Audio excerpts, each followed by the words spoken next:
এনসিপির ছাত্র সংগঠন গণতান্ত্রিক ছাত্র সংসদ বা বাকছাসের যুগ্ম আহ্বায়ক হিসেবে দায়িত্ব পালন করা জানে আলম অপু, যিনি গুলশানে সাবেক এক সংসদ সদস্যের বাসা থেকে 1 কোটি টাকা চাঁদাবাজির যে অভিযোগ, 5 লাখ টাকা সাথে নিয়ে হাতে নাতে ধরার প্রেক্ষিতে সাইফুল্লাহ রিয়াদ নামক একজন চরিত্র যে গ্রেপ্তার হয়েছিল আপনাদের ভুলে যাওয়ার কথা না, সেই সাথে সিসিটিভির ফুটেজে যে কালো ব্যক্তির হাতে টাকাটা দেওয়া হচ্ছিল তার নাম জানে আলম অপু। জানে আলম অপুর সম্প্রতি গ্রেপ্তার হওয়ার আগে রেকর্ড করা একটি ভিডিও ফাঁস হয়েছে। সেখানে বাম ব্লাস্টিং কিছু তথ্য এসেছে উপদেষ্টা আসিফ মাহমুদ এবং সমন্বয়ক বর্তমান এনসিপি নেতা আব্দুল হান্নান মাসুদের বিরুদ্ধে।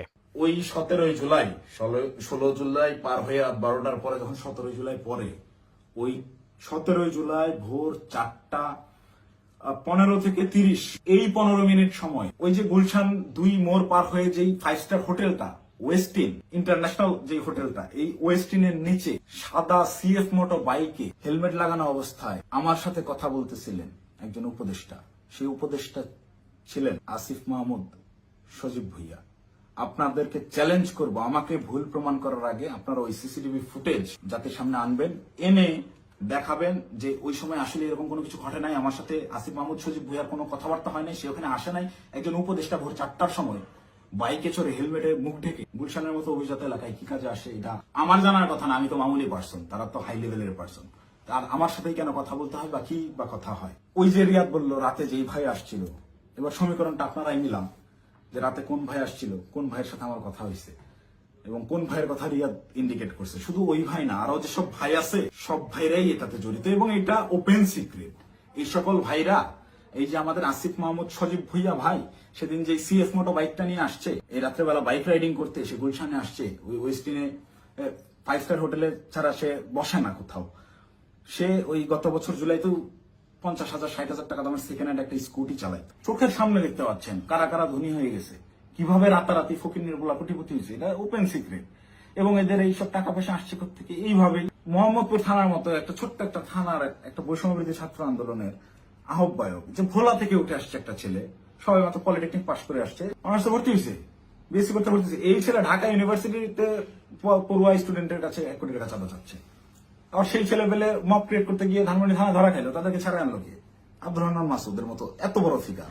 আব্দুল হান্নান মাসুদ তো এখন ইন্টারন্যাশনাল নেতা হয়ে গেছে। সে একটা সেদিন একটু ইসে দেখলাম, সে বলছে আমাকে দেশের সবাই চিনে, ইন্টারন্যাশনাল নেতারাও চিনে, সে ইন্টারন্যাশনাল নেতা হয়ে গেছে। এই ইন্টারন্যাশনাল নেতা ওই রকম লোকজনদেরকে ছাড়াইতে থানায় যায় কেন যায়?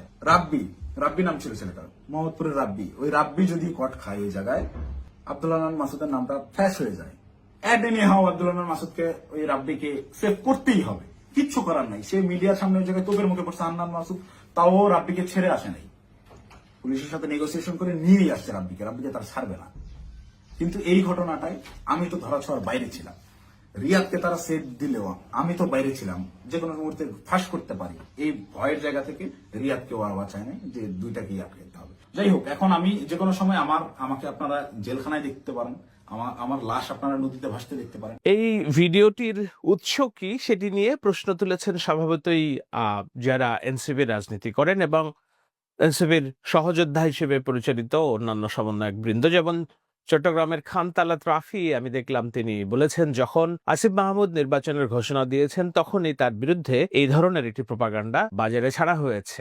আব্দুল হান্নান মাসুদের একটি স্ট্যাটাস আমি পড়লাম, সেখানে লিখেছেন যে স্ক্রিপ্ট খুব দুর্বল যারা এই ভিডিও বানিয়েছেন কিংবা যারা এই তথ্য সামনে এনেছেন। এখন প্রশ্ন আসাটা স্বাভাবিক যে এই ভিডিও এখন কিভাবে কেন বাজারে আসলো? এটি কি উপদেষ্টা আসিফ মাহমুদ এবং এনসিপি রাজনীতিকে কোণঠাসা করার জন্য? বিশেষত খালেদ মুহিউদ্দিনের সাথে একটি আলোচনায় আসিফ মাহমুদ বলেছেন যে তিনি নির্বাচন করবেন এবং নির্বাচনের সময় নির্বাচনকালীন সরকার থেকে তিনি পদত্যাগ করবেন এবং অন্য সবাই পদত্যাগ করবেন যদি নির্বাচন করেন। এমনকি তিনি এটাও বলেছেন যে তিনি কুমিল্লা না ঢাকার কোনো আসন থেকে হয়তো তিনি লড়বেন। স্বাগত, আমি ওই সাক্ষাৎকার দেখেছি, খুবই সাবলীল ভাবে তিনি উত্তর দিয়েছেন।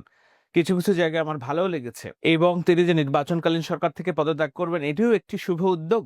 এটি নিশ্চয়ই মোহাম্মদ ইউনূসের সাথে বিএনপির বোঝাপড়া যে মোহাম্মদ ইউনূস তাদেরকে আগে আশ্বস্ত করেছে, জন্য আসিফ মাহমুদ সজীব ভুইয়া এবং মাহফুজের পদত্যাগের দাবি থেকে বিএনপি এখন আর ওইভাবে সোচ্চার দেখা যাচ্ছে না। এগুলো সবই রাজনীতি। তো একজন রাজনীতি এবং বিশেষত জুলাইয়ের রোশনাই আসিফ মাহমুদ ভুঁইয়াকে প্রত্যক্ষভাবে দোষী সাব্যস্ত করার থেকে গোয়েন্দা সংস্থা কিংবা সরকারের অন্য গোপন বাহিনী কাজ করছে। অভিযোগ এনসিপির নেতৃবৃন্দ প্রকাশ্যেই এই অভিযোগটা করেছেন গত 2-3 দিনে। আমি নাসিরুদ্দিন পাটোয়ারির বক্তব্য দেখছিলাম, হাসনাত আব্দুল্লাহর বক্তব্য দেখছিলাম, সেখানে স্পষ্টভাবে তারা ডিজিএফআই এবং গোয়েন্দা বাহিনীকে নিয়ে সক্রিয় হয়েছে। চট্টগ্রামের বৈঠকের পর কক্সবাজারে তারা যে অবকার্যাপনে গেলেন এবং সেখানে সংবাদ চাউর হলো তারা গোপনে মিটিং করতে গেলেন মার্কিন সাবেক রাষ্ট্রদূতের সাথে। সেই রাগ থেকে আমি ভেবেছিলাম যে তারা এই ডিজিএফআই এর বিরুদ্ধে গোস্বা করছে, গোয়েন্দা বাহিনীর বিরুদ্ধে গোস্বা করছে। কিন্তু আজকে যখন এই ভিডিও ফাঁস হলো তখন এটি বুঝে নেওয়ার যথেষ্ট কারণ আছে যে তারা বুঝে গেছে যে তাদের এই ধরনের আরো কর্মকাণ্ডের বিষয়ে দুর্নীতির তথ্য আছে, প্রমাণ আছে, যেগুলো একের পর এক সামনে আসবে এবং সেটা মোকাবেলা করার জন্য তারা যে এটার সাথে জড়িত নয় সে কথা জোর গলায় তারা বলতে পারছে না। কিন্তু যেটা করতে হয় যে উদর পিন্দি বুদর ঘরে চাপানো, অর্থাৎ নিজের দোষ অন্যের ঘরে চাপানোর যেই রাজনীতি, সেই রাজনীতি তারা অ্যাডপ্ট করার প্রেক্ষিতে তারা ডিজিএফআই এবং গোয়েন্দা বাহিনীর বিরুদ্ধে কথা বলছে।